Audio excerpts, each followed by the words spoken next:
They thought it would be a polite meeting between legends, a casual handshake between two sides of the Atlantic music revolution.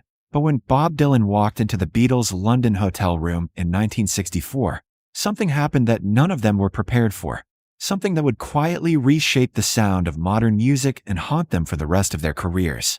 London was trembling that winter, not from cold, but from hysteria, the kind of hysteria only four young men from Liverpool could create. As thousands of fans crowded the streets outside the Dorchester Hotel, screaming until their voices cracked, waving handmade posters, crying, fainting, begging for even a glimpse of John, Paul, George, and Ringo, while inside the hotel's upper floors, far away from the chaos below, the Beatles sat in a private suite that felt strangely quiet for men who had just conquered the world. John Lennon lounged on a couch with his guitar resting beside him, eyes half closed, cigarette smoke curling slowly toward the ceiling, as if even the air was tired of moving. Paul McCartney stood near a piano, absent-mindedly pressing keys and sketching melodies he didn't yet have the courage to finish.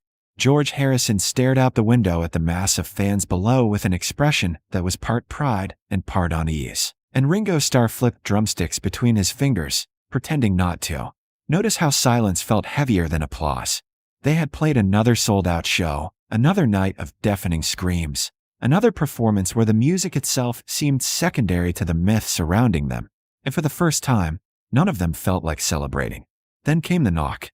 It wasn't urgent like the hotel staff or aggressive like journalists trying to break through security. It was slow, deliberate, almost thoughtful, the kind of knock that suggested the person on the other side didn't care whether the door opened or not. John lifted his head first, frowning. "Didn't we tell them no visitors?" Paul asked, his fingers freezing above the piano keys. George walked toward the door reluctantly, pulled it open halfway, and found himself staring at a man in a dark coat, messy curls, and sunglasses despite the dim hallway light. A man who looked less like a celebrity and more like a stranger who had wandered in from another world. For a brief second George didn't recognize him, until the man spoke in a quiet, almost casual voice. "Evening. Mind if I come in?" The words hit George like a shock, because suddenly he knew exactly who was standing there. Bob Dylan, the American folk poet who had already become a myth, the songwriter whose lyrics felt dangerous, the man critics called prophetic and record executives called impossible. Inside the room, John stood up slowly, Paul stopped breathing for a moment, and Ringo sat upright as if he'd just heard a gunshot, because Bob Dylan was not supposed to be here, not invited, not announced, not expected, and yet he was standing in their doorway as if he'd always belonged there. Dylan stepped inside without waiting for permission, closing the door behind him with a quiet click that somehow felt louder than the screams outside, removed his sunglasses slowly, and looked around the room with an expression that was neither impressed nor intimidated but intensely curious, as though he were studying for men who didn't yet understand what they were becoming. "So," Dylan said softly, his voice low and calm, "this is where the noise comes from."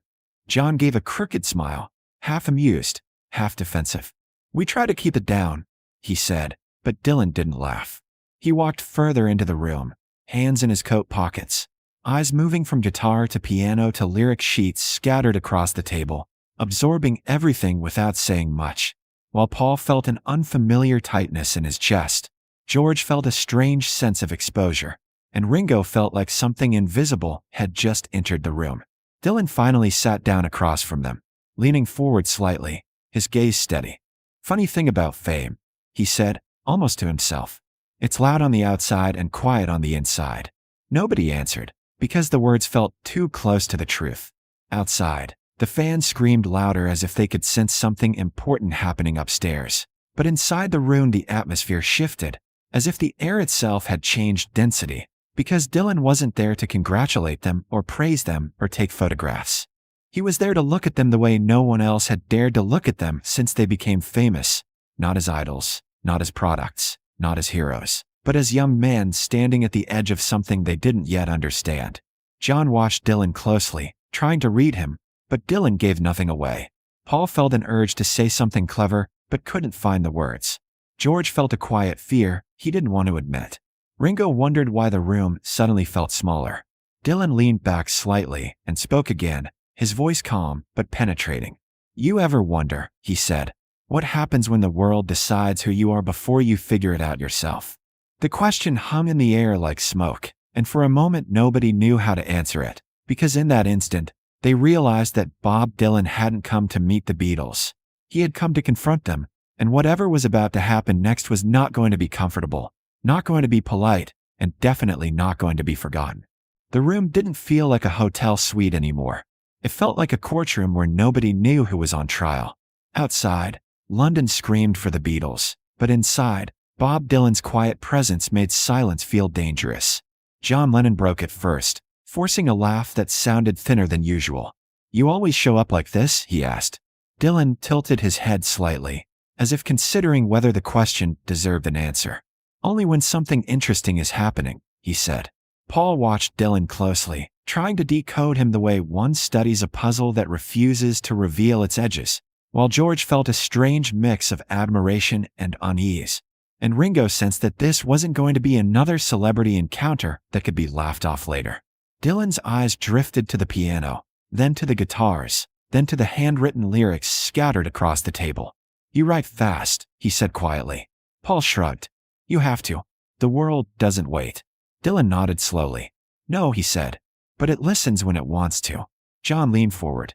So what brings you here, Bob? Curiosity? Competition? Or just boredom? Dylan looked at him for a long moment. Truth, he said simply. The word landed harder than any insult. For a second, John looked like he might argue, but instead he reached for his cigarette and said nothing.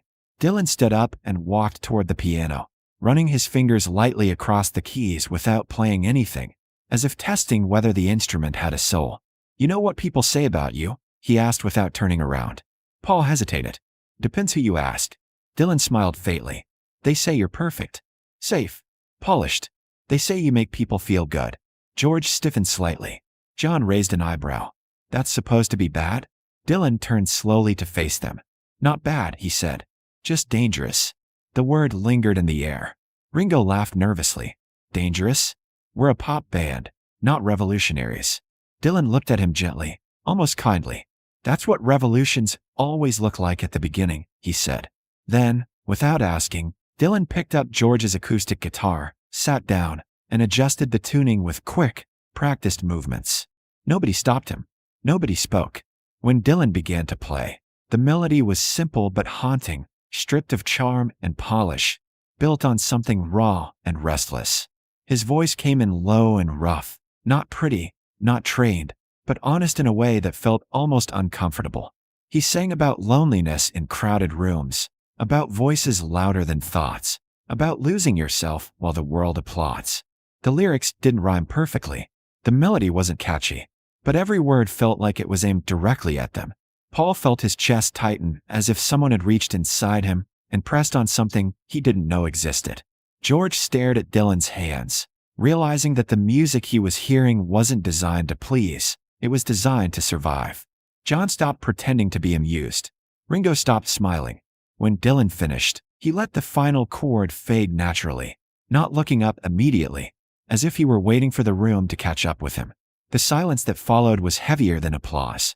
Finally, John spoke, his voice quieter than usual. You could have written that about us, he said. Dylan looked up slowly. I did, he replied. Paul swallowed. Why show it to us? He asked.